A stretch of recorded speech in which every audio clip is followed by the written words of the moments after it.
പുറപ്പാടിൻ്റെ പുസ്തകത്തിൽ നിന്നുള്ള വായന. അധ്യായം 21. അടിമകളെ സംബന്ധിച്ച നിയമങ്ങൾ. നീ അവരെ അറിയിക്കേണ്ട നിയമങ്ങൾ ഇവയാണ്.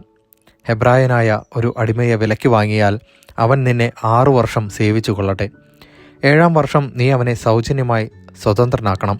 അവൻ തനിച്ചാണ് വന്നതെങ്കിൽ തനിച്ചു പോയിക്കൊള്ളട്ടെ. ഭാര്യയോട് കൂടിയെങ്കിൽ അവളും പോയിക്കൊള്ളട്ടെ. യജമാനൻ അവന് ഭാര്യയെ നൽകുകയും അവന് അവളിൽ പുത്രന്മാരോ പുത്രിമാരോ ജനിക്കുകയും ചെയ്താൽ അവളും കുട്ടികളും യജമാനൻ്റെ വകയായിരിക്കും. ആകയാൽ അവൻ തനിയെ പോകണം.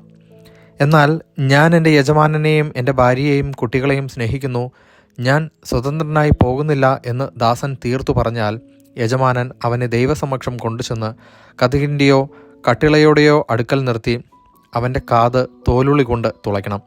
അവൻ എന്നേക്കും അവൻ്റെ അടിമയായിരിക്കും. ഒരുവൻ തൻ്റെ പുത്രിയെ അടിമയായി വിറ്റാൽ പുരുഷന്മാരായ അടിമകൾ സ്വതന്ത്രരായി പോകുന്നത് പോലെ അവൾ പോകാൻ പാടില്ല.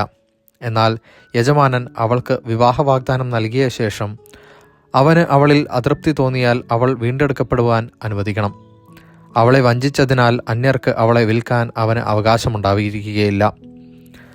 അവൻ അവളെ തൻ്റെ പുത്രന് ഭാര്യയായി നിശ്ചയിച്ചാൽ പുത്രിമാരോടെന്ന പോലെ അവളോട് പെരുമാറണം.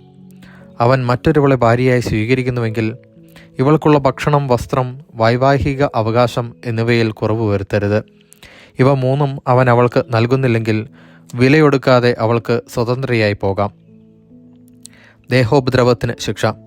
മനുഷ്യനെ അടിച്ചു കൊല്ലുന്നവൻ വധിക്കപ്പെടണം. എന്നാൽ കരുതി കൂട്ടിയല്ലാതെ അവൻ്റെ കൈയാൽ അങ്ങനെ സംഭവിക്കാൻ ദൈവം ഇടവരുത്തിയാൽ അവന് ഓടിയൊളിക്കുവാൻ ഞാനൊരു സ്ഥലം നിശ്ചയിക്കും. ഒരുവൻ തൻ്റെ അയൽക്കാരനെ ചതിയിൽ കൊല്ലാൻ ധൈര്യപ്പെടുന്നു എങ്കിൽ അവനെ എൻ്റെ വെടിപീഠത്തെങ്കിൽ നിന്നുപോലും പിടിച്ചുകൊണ്ടുപോയി വധിക്കണം. പിതാവിനെയോ മാതാവിനെയോ അടിക്കുന്നവൻ വധിക്കപ്പെടണം. മനുഷ്യനെ മോഷ്ടിച്ച് വിൽക്കുകയോ തൻ്റെ അടുക്കൽ സൂക്ഷിക്കുകയോ ചെയ്യുന്നവൻ വധിക്കപ്പെടണം. പിതാവിനെയോ മാതാവിനെയോ ശപിക്കുന്നവൻ വധിക്കപ്പെടണം. ആളുകൾ തമ്മിലുള്ള കലഹത്തിനിടയിൽ ഒരുവൻ മറ്റൊരുവനെ കല്ലുകൊണ്ട് മുഷ്ടികൊണ്ടോ ഇടിക്കുകയും ഇടികൊണ്ടവൻ മരിച്ചില്ലെങ്കിലും കിടപ്പിലാവുകയും ചെയ്തു എന്നിരിക്കട്ടെ. പിന്നീട് അവന് എഴുന്നേറ്റ് വടിയുടെ സഹായത്തോടെയെങ്കിലും നടക്കാൻ സാധിച്ചാൽ ഇടിച്ചവൻ ശിക്ഷാർഹനല്ല. എങ്കിലും അവന് സമയനഷ്ടത്തിന് പരിഹാരം നൽകുകയും പൂർണ്ണ സുഖമാകുന്നതുവരെ അവൻ്റെ കാര്യം ശ്രദ്ധിക്കുകയും വേണം. ഒരുവൻ തൻ്റെ ദാസനെയോ ദാസിയെയോ വടികൊണ്ടടിക്കുകയും അടികൊണ്ടയാൾ അവൻ്റെ അടുക്കൽ തന്നെ വീണു മരിക്കുകയും ചെയ്താൽ അവൻ ശിക്ഷിക്കപ്പെടണം. എന്നാൽ അടികൊണ്ട ആൾ 1-2 ദിവസം കൂടി ജീവിച്ചിരിക്കുന്നുവെങ്കിൽ അടിച്ചവൻ ശിക്ഷിക്കപ്പെടരുത്.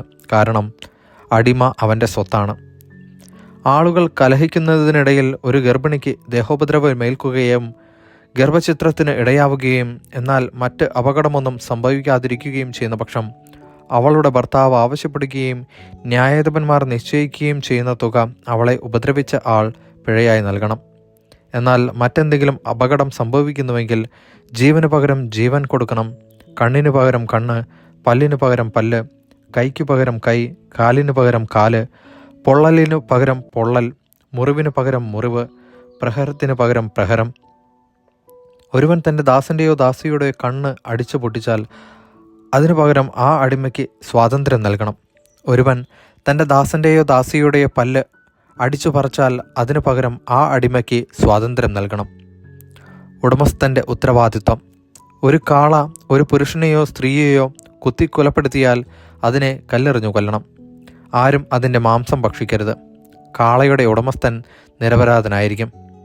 എന്നാൽ കാള പതിവായ ആളുകളെ കുത്തിമുറിവേൽപ്പിക്കുകയും അതിൻ്റെ ഉടമസ്ഥനെ വിവരമറിയിച്ചിട്ടും അവൻ അതിനെ കെട്ടിയിടായകയാൽ അത് ആരെങ്കിലും കുത്തിക്കൊല്ലുകയും ചെയ്താൽ അതിനെ കല്ലെറിഞ്ഞു കൊല്ലണം. അതിൻ്റെ ഉടമസ്ഥനും വധിക്കപ്പെടണം. മോചനദ്രവ്യം നിശ്ചയിക്കപ്പെട്ടാൽ നിശ്ചയിച്ച തുക കൊടുത്ത് അവന് ജീവൻ വീണ്ടെടുക്കാം. കാള ഒരു ബാലനെയോ ബാലികയെയോ കുത്തി മുറിവേൽപ്പിച്ചാലും ഇതേ നിയമം തന്നെ ബാധകമാണ്. ദാസനെയോ ദാസിയെയോ കുത്തി മുറിവേൽപ്പിക്കുകയാണെങ്കിൽ അവരുടെ യജമാനന് കാളയുടെ ഉടമസ്ഥൻ 30 ഷെക്കൽ വെള്ളി കൊടുക്കണം. കാളയെ കല്ലെറിഞ്ഞ് കൊല്ലുകയും വേണം.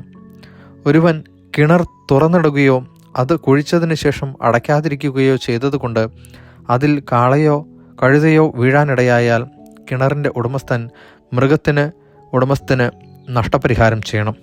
എന്നാൽ ചത്ത മൃഗം അവനുള്ളതായിരിക്കും.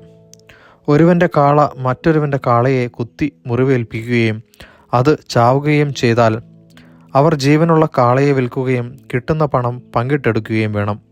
ചത്ത കാളയെയും പങ്കിട്ടെടുക്കണം. എന്നാൽ കാള തൻ്റെ കാള കുത്തുന്നതാണെന്നറിഞ്ഞിട്ടും അതിനെ കെട്ടി നിർത്തുന്നില്ലെങ്കിൽ അവൻ കാളയ്ക്ക് പകരം കാളയെ കൊടുക്കണം. ചത്ത കാള അവനുള്ളതായിരിക്കും. ദൈവവചനമാണ് നാം കേട്ടത്.